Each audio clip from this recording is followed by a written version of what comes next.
Far wing now, it's Coit. Coit's picked up by Ben Gold. He faces two-man pressure. Stevie Mitchell gets the steal. Mitchell brings it back on the far wing the other way.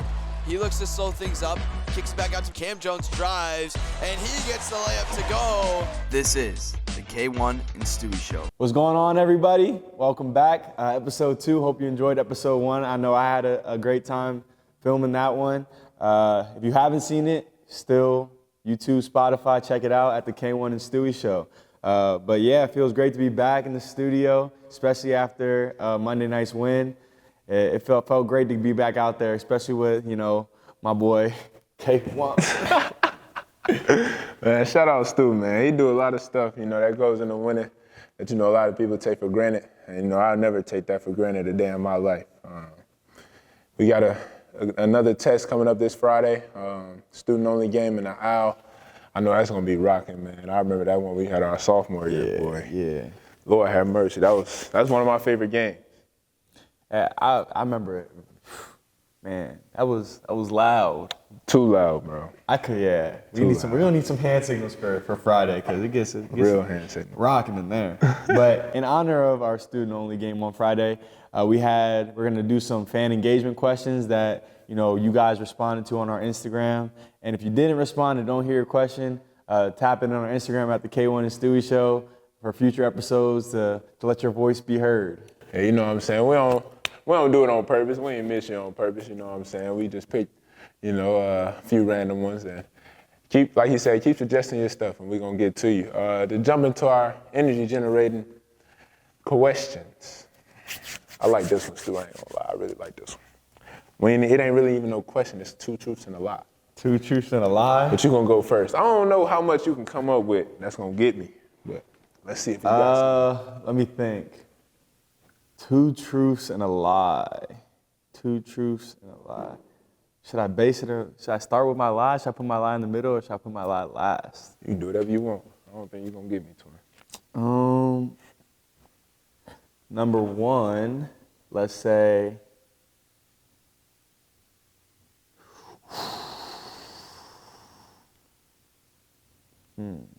dang, hold on. Mm-hmm. Hopefully we can, Mm-hmm. I got to think about this. Mm-hmm. I'm trying to not be lame with it. Mm-hmm. It ain't much you got on me, I don't think. I would say, number 1. Okay. My parents wanted me to be a girl. Number 2,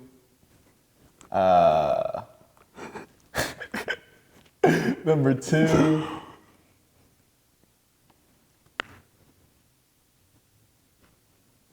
I was born in Philadelphia. And number 3,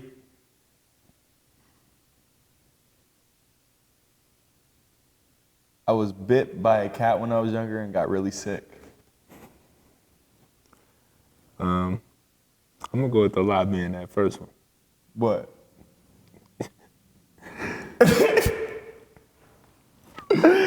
Your parents wanted you to be a girl? Nah, that's the truth. That's a sad truth. My fault. It ain't fun. Well, my brother is named after my dad. He's KJ Kyron Jr. Mm-hmm. And then I was supposed to be Stephanie. That's why my name's Stevie. I kind of knew that. I knew you wasn't born in Philly, but I'm like, yeah. No, I was born in Philly. You was? Yeah. You from Sinking Spring? I messed that all up. See, I'm thinking too much. Damn, you got me. Lie, I was never bit by a cat. I hate cats, though. I know you. I hate cats. I hate cats, too. That's why I thought. I'm like, I had a backstory. You feel what I'm saying? That's why I was creative with that lie. Man, I was confident you wasn't gonna get me. Nah, but and here we go. I was definitely supposed to be Stephanie, but I'm Steve. Shout out Stu. Okay, now your turn. Let me think. I bet. Then we're gonna go out your book. I'm right-handed. I was born in Denver. Denver? I don't even know where Denver's at. And Colorado, yeah. And I used to be a Florida Gators fan in football. All right, so no. Okay, I know you're right-handed. Obviously, that's the truth. That's an easy one. Okay. Florida Gators fan. I know you like LSU right now. That's your favorite. Maybe Tim Tebow and them. That team, the crash out team. Maybe you was born in Denver. I feel like you've said that. It's the lie is the used to be a Florida Gators fan. That is indeed my lie. Yeah, I'm up. 1-0. You definitely up on me. I'm up. I knew. I'm thinking too much. I'm like, he from PA. Maybe the hospital was in Philly. I know where. Damn, man. All right, so next EGQ, I know mine, but what current fact would impress your 14-year-old self? Current fun fact about you. That I'm a Division I basketball player. Yeah, I know you talk about that a lot, about not really believing it when you were younger. Mm-hmm. Even when you were, what? Yeah, I'm about to say in high school. Yeah, for sure. That's crazy. Bad. Not only, oh my gosh. I was talking about this in the locker room after the game, but like something that I was in the shower just after the game yesterday, something just like that came to me was just like, do you know how cold you have to be to have 32 points, shoot 90% from the field, and not get chosen to do media? Like, that's crazy. That's crazy. Hey, shout out Scott, man. Hey, he know what it is. Bro. Nah, hey. Bro, bro. Chill, bro. Chill. I might be the only one going to media in that situation. It's just me. It's just me. You just gonna go walk? Don't even, Scott. I'm going. Scott. I got Leave it, me alone, Scott. Yep. No, I seen Scott Kuykendall. That's our guy, man.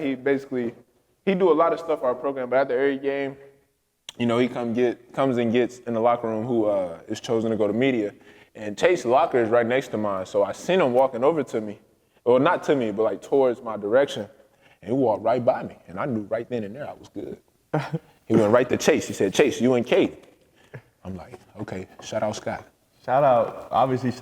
Shout out Big C too. Shout out Caden Hamilton, man. Debut, you know, he was a little nervous out there. Yeah. So was everybody, you know what I'm saying. I was talking to my mom about it this morning. I went and had breakfast with my family this morning, and she was talking to me about, you know, a few players being nervous. I was like, Mama, I haven't played one game of college basketball and not been nervous before the game. So. Yeah. No, I definitely was, you know, amped up before.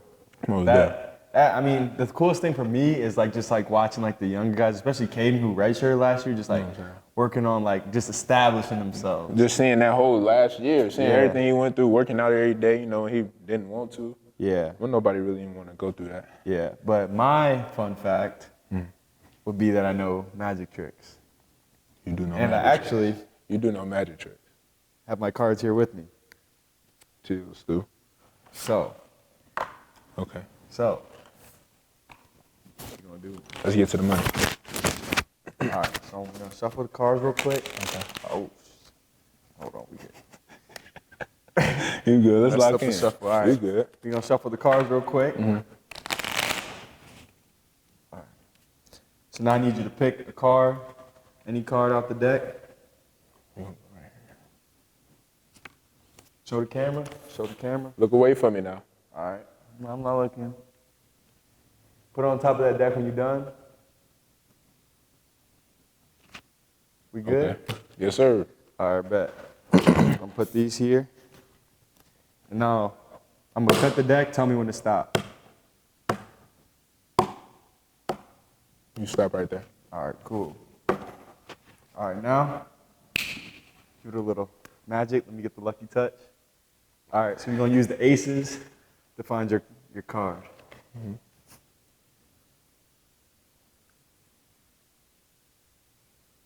In between the 4 aces, the 6 of clubs.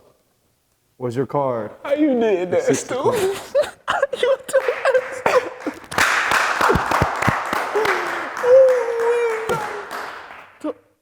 You got it, man. Hey. You nice. Shout out Tristan Chris, man. Lake Geneva. Lake Geneva. That magic show. I knew that was real. She looked at him. Soldier, show must go on. You feel me? But yeah, the last DGQ is, I think, well, I don't want to say I think, but we might have the same answer. Yeah.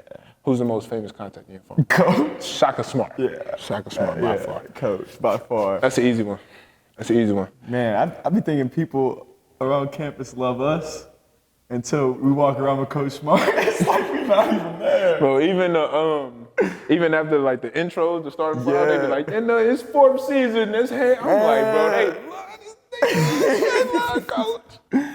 Oh man, yeah, but now we're gonna jump into, our questions from our fans.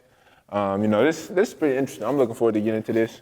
The first question is from Inspired Apothecary, also known as Miss Stu, Miss Mitchell, the mother of my dog, Stevie Mitchell. She wants to know, what is our favorite food? My favorite food switches every single day because I love food. I love Milwaukee food. I love the restaurants around here. But the most consistent is probably just some wings, some chicken wings with some ranch, preferably some spicy.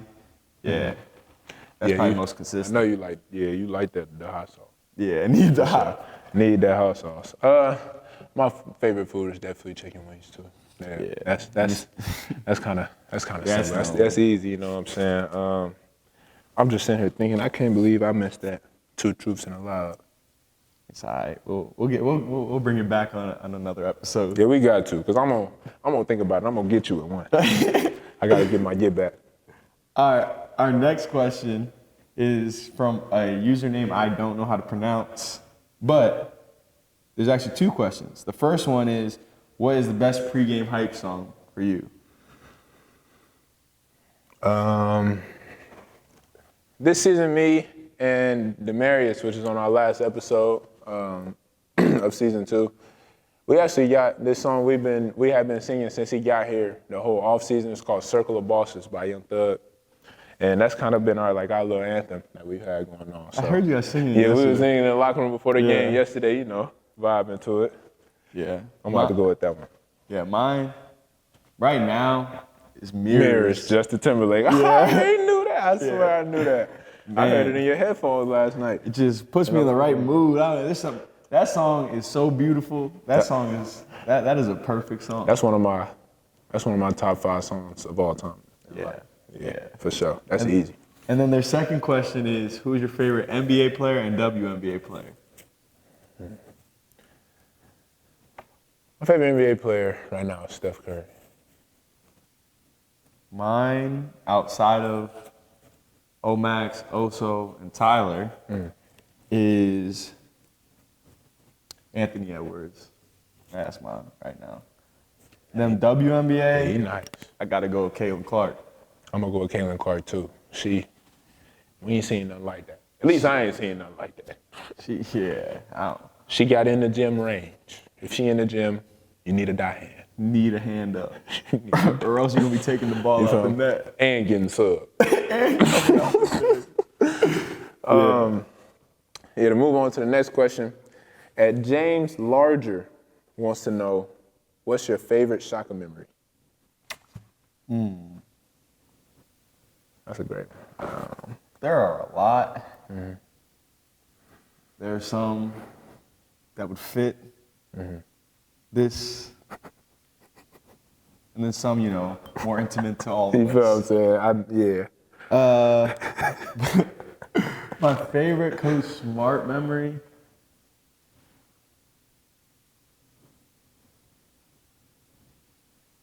Probably against, I forget who it was. I think it might have been Creighton at home when he started playing defense on the court. He was on the court. He was on the court. Bro. Guarding. He was guarding, bro. He was hand. He on the court, bro. That was, Nah, yeah, that was I kind of noticed it during the game, then I saw the video after the game, and I'm like, yeah. I had no idea about that. After the game, it was like people mad about it. I'm like, bro, are you serious? Like, People find anything come to be mad on, at. bro. Like, what? And that's him every day, though. They just jealous. He in more of a stance than they'll ever be in. Bro, he in shape, twin. Yeah, that's another thing. He in shape. He Man. worked out every day. Every day. Every day, man. He different. Yeah, I'll put my money up on him versus a lot of people and anything body weight, anything. versus climber, you name it. Running. Yeah.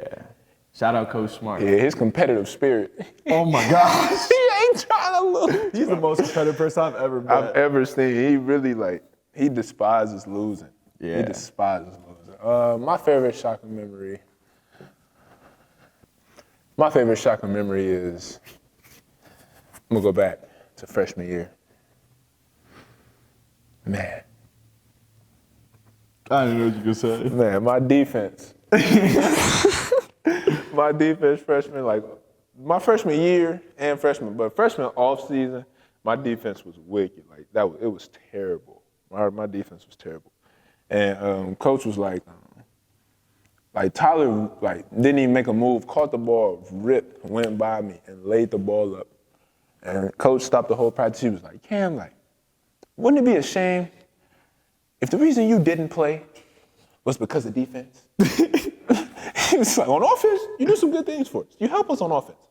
But I can't play you, man. I can't play you, man. I can't play you, man. I need you to guard. Yeah, that's one of my favorite Coach Smart memories. Going back to freshman year. Man, my defense was atrocious, boy. Lord have mercy. I'm sorry, Stu. I'm sorry for that. Defense was the reason I got on the court. That's what I'm saying. That's why I'm apologizing Hey. to you. Like, bro, you was OD. I'm like, how does he? But I ain't gonna lie. Hear me out. You was always, since I've known you and been playing with you, and when I played against you in AAU, you was a good defender. You turned a switch on. I don't think so. Bro. You turned a real switch on to kind of making that your identity, bro. It was one day in the summer, freshman year, we had summer camp with the little kiddos. They had a break or something, or the camp day was over, and we played pickup in the rec. We actually played pickup in the rec. And that was our freshman summer, like I said, and Imarion Ellis was also here. And he was on my team, and Stu was on the other team. I don't remember the exact teams. But that day, he was hooping. And Stu was guarding him. He was hooping. He started wolfing. He was barking, talking crazy. That was pick up in the rec. The next day, we had a court workout. The very next day, we had a court workout. Mind you, him and E were roommates. Yeah, shout out E. Man, that next day, I was on Stu's team. Man, I knew he slept on that. He was at E from the jump. From the very start of practice, he was on E's head from the start to finish. This one I knew he was crazy, though. I knew he was crazy. He was clamping him, and he was getting buckets. But this one I knew he was crazy. We was in full court man. And Stu was picking him up full. Bro, he did a behind the back move and got by Stu. I swear to God. I swear. He did a behind the back move, got past Stu, the ball in his left hand. I'm Stevie on defense. He got by. Stu dove for the behind the back.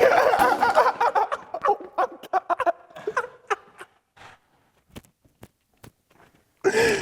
Bro, I've never seen nobody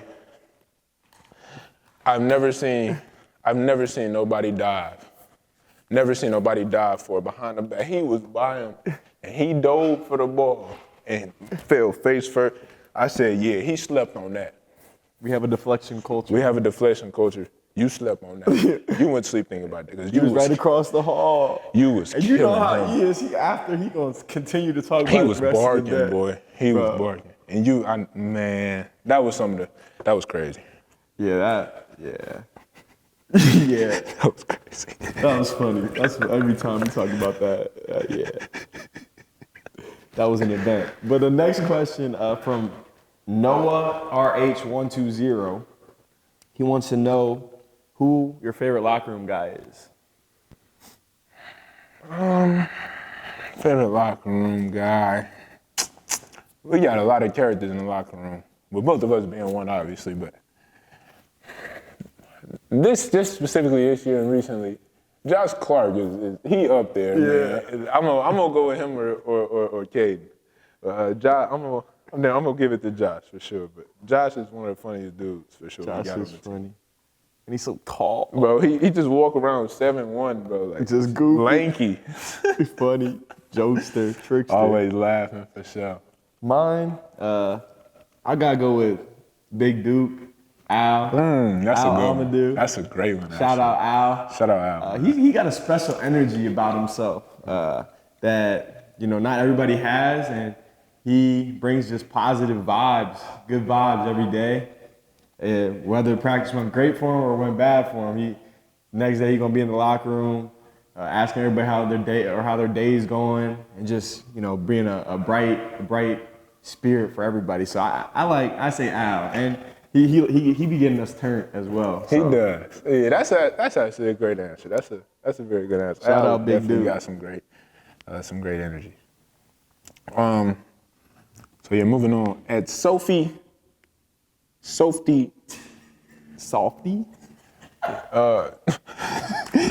At Softy DG is wondering, what's your favorite memory from practice this year? This year.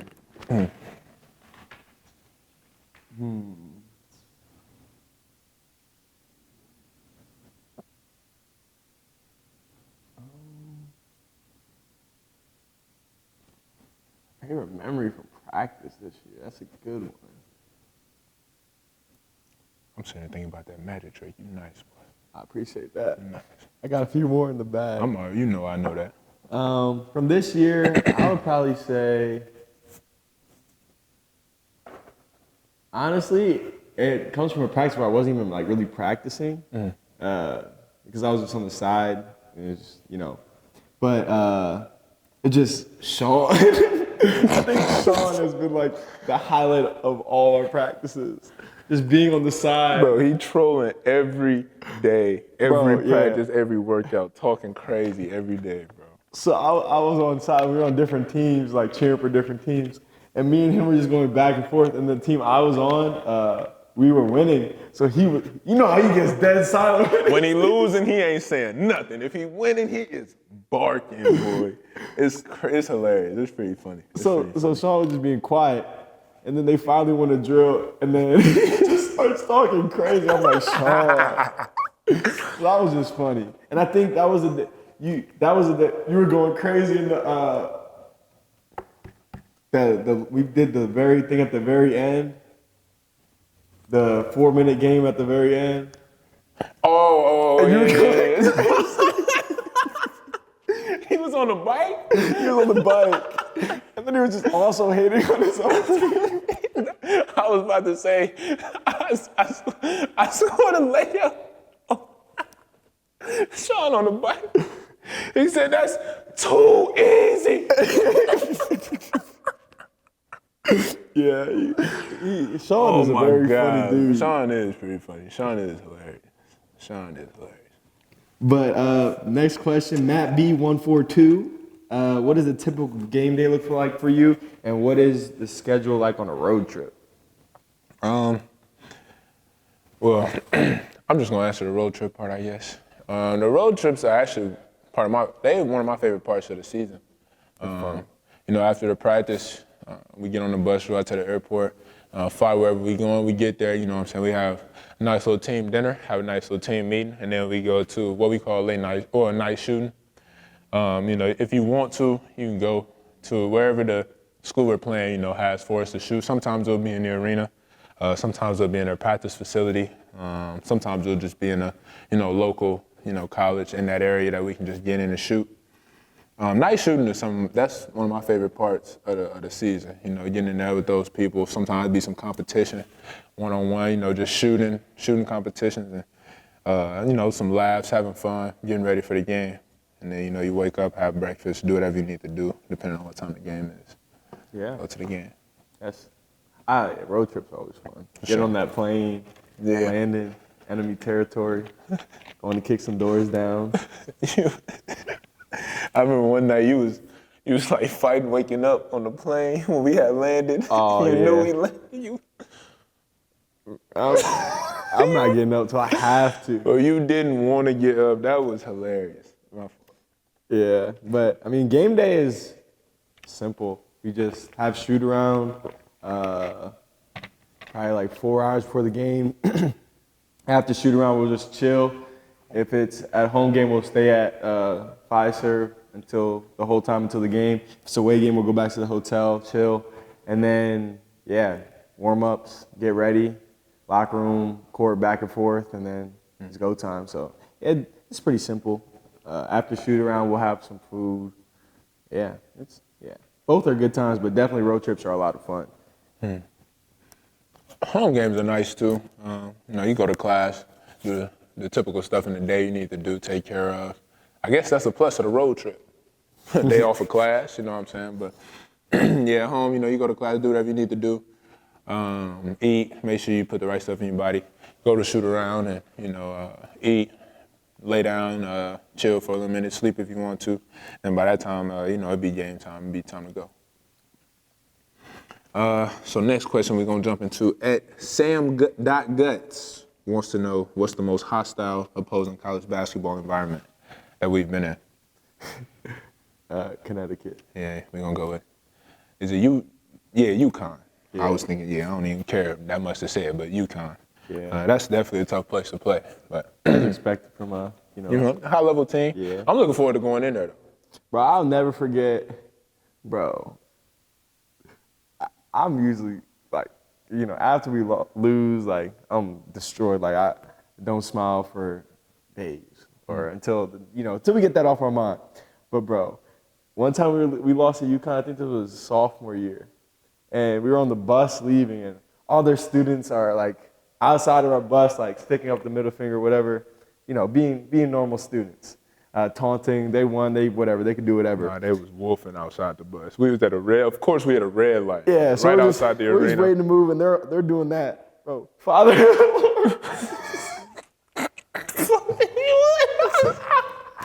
just waving at them. I'm like, Hey, shout out Father Lawrence, man. Shout out Bro, Father. they doing everything you can imagine. Like you said, it's college students, like talking crazy, middle fingers, like this, that. Father, love more, Father, love more. that's what I'm saying. That's my dog. That's what I love. Gotta Father love Lawrence, Father, man. but I'm like, they're hostile. Nah, that was one of those. That game was over with from the tip at UConn sophomore year. Oh yeah, we watched the first playback. But from the tip, we wasn't ourselves from the tip. It was over. They threw a lob to Andre Jackson. It was like 9-2, 7-2, timeout blue. It was over from that point on. It was loud, yeah. But I'm looking forward to going in there. Looking forward to going in there, getting a chance to compete. Too. Hell yeah. I'm excited too. But along those lines, John_Beta G wants to know what's your favorite Big East road town. We don't really do too much when we're in cities. We on the road. That's a business trip. Road town.